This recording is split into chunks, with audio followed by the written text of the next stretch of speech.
You ask Tiger to solve. This deals with linear equations with one unknown. The final result is x equals 800. Let's solve it step by step. Simplify the expression. Find the greatest common factor of the numerator and denominator. Factor out and cancel the greatest common factor.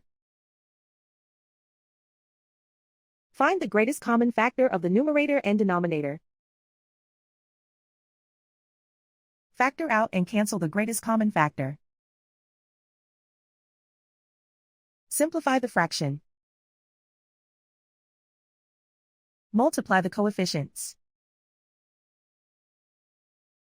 Simplify the arithmetic.